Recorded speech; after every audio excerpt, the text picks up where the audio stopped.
to Durbania. I'm Durbin, and this is my spoiler-free review for Miss Peregrine's Home for Peculiar Children. I did it. I said the whole title, and I'm pretty sure I said it all right. Yes! Before I get into this review, I've just recently got over 200 subscribers, so I just want to say some quick thank yous. I want to say thank you to all of you who are my subscribers. Thank you so much for joining Durbania. I want to say a huge thank you to I Am the Game Boy, one of my earliest subscribers and comments all the time, and, just been around since the very beginning. So thank you so much, I Am the Game Boy. I also want to throw a huge thank you out there to Jody of Jody's Corner. Great YouTube channel. He does a great job reviewing movies and movie talk and all that stuff. We just did a video swap recently, so if you want to check that out, that link will be in the description and all that fun stuff. Also want to say a huge thank you to Sean Chandler Talks About. Great channel, and he and I have been having a lot of great discussions in the comments back and forth, and he just did a great video on his channel about Indiana Jones and the Kingdom of the Crystal Skull and how to fix it. Fantastic job. I think Spielberg should hire him to be a writer for the 5th movie. And I want to say thank you to Be Terrible Movies. Got the chance to do a couple videos with them and talk some movie news and headlines and things like that, and had a fantastic time with that. It's a great channel, so the link to all those channels and things like that are going to be right there in the description. So just wanted to say those thank yous, and of course, again, let me just say thank you to all of you who subscribe and all of you who just stop by and watch.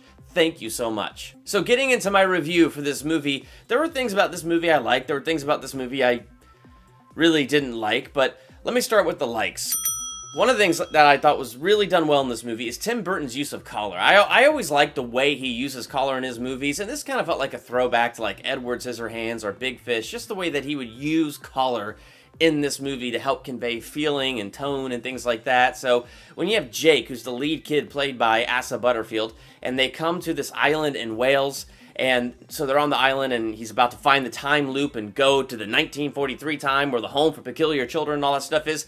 When he's in our time and he's in Wales, I like that you just have this cold feel. Like the screen has this blue tint, it feels darker, it feels foggier, it feels cold. When he goes into 1943 and he's actually in the house with the peculiar children and Miss Peregrine and all that stuff, the colors are so bright and vibrant and warm, and I really like the use of that in this storytelling, because it really made it feel like there was a divide here. This is, our world, and then this is the fantastic, peculiar world. And it was just, I just kind of liked the way that he did that. I thought the story overall was a very interesting story. I feel like if I got a hold of this book, I would probably really enjoy this book. I haven't read this book, but I just feel like the story overall was really interesting. So you got this grandfather, Abe, played by Terrence Stamp, did a fantastic job, by the way, who basically has a history with Miss Peregrine, has a history with the children in her home, all the way back from 1943.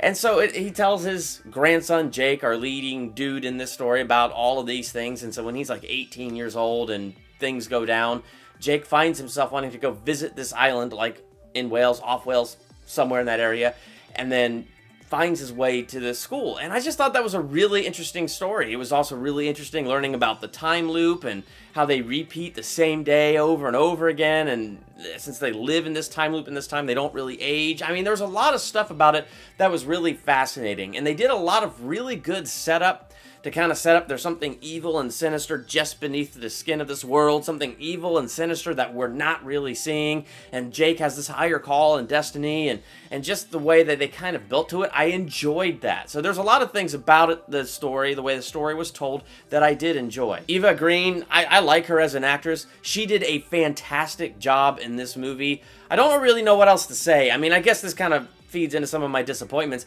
I would have liked to have seen more about Miss Peregrine. I don't know how many books there are. I should look that up at some point, shouldn't I? Yeah, I probably should. I don't know how many books they are, and I don't know how detailed the books get about Miss Peregrine, about each of the children and all that stuff, but I just really felt like I missed a lot about her actual background. They set her up as a very interesting character. I found her to be a very interesting character. Eva Green did a great job portraying this character, but in the end, I just found myself wanting. I found myself just wanting to know more about this character and who she is, where does she come from, and all that stuff. So there was stuff I wanted to know, and I felt like we didn't get it, and I was a little disappointed in that, but for this movie, for what it was, she was an enjoyable character, and Eva Green did a great job. Samuel L. Jackson. I really felt like the guy was just having fun with his role. I mean, I believe he took it seriously. He's the villain of the story and all that stuff, but I feel like he was having fun playing this particular villain. So when he was on screen, I enjoyed his scenes. I enjoyed him as the villain. I didn't think his villain was the most particularly sinister villain, so I didn't really feel that towards him, but I thought he did a great job in the role, though. When it comes to my dislikes for this movie, I think the single greatest dislike that I have for it is it just felt slow. It was so slow paced.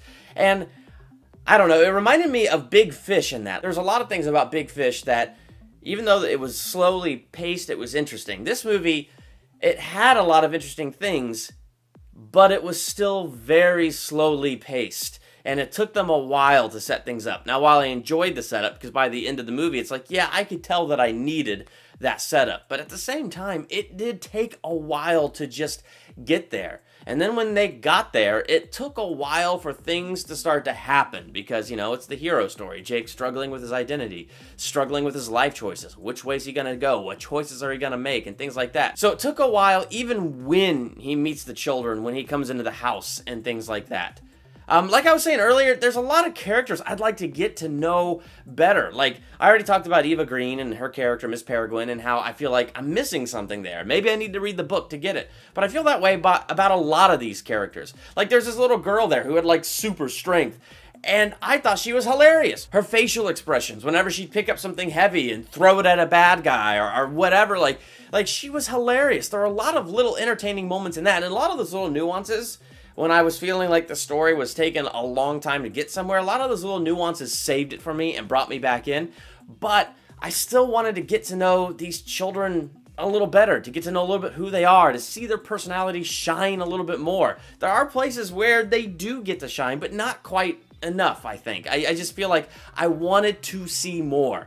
And if I got to see more and I got to know them better, it might have pulled me in a little more, but I don't know. That's kind of where I am. I feel like I'm missing something by having not read the book. So if you've read the book and you go check out this movie, let me know if having read the book and seeing the movie does fill in those gaps for you and if you are brought into the movie more. But for me, like, I don't know. I just wanted to know a little more about the characters. I wanted to get more in depth with the characters, but at the same time, it was already taking such a long time to get places, so I don't know. It's kind of a confusing thing. And lastly, I don't know. I don't feel like the love story in this movie was super compelling. It was supposed to be this driving force. It was supposed to give Jake a super tough decision without... I won't get into too much more about that because that's spoiler territory. But the point is, like, it was supposed to be like this really strong love story, and, well, was it supposed to be a love story? I don't know if it was supposed to be a love story. It was a peculiar story that had some love elements thrown in, and I just didn't think that they were that strong. I don't know if it was just Jake and Emma just didn't have too much chemistry together or what it was, but there was just something about it that wasn't the most compelling thing. So when it comes to rating movies, I'm going to try something a little different, and I'm curious to hear from you what you think, because I just feel like maybe if I do it this way, I can express better how I'm really feeling about a movie and kind of really where it stands for me. I think I'm going to try letter grades, you know, A+, A minus, B+, B minus, all the way down to an F and all that fun stuff. So I'm going to give that a shot. You guys let me know what you think. I'm going to give this movie a B minus.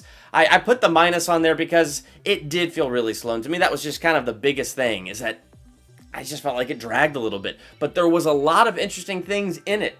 And even though it dragged a little bit, I didn't hate the fact that I was in the theater watching this movie. It's not that it's a bad movie, it's just not something that would captivate me again. I'm not on fire for this movie having seen it, but I also don't hate this movie having seen it. If you saw, what is this movie called?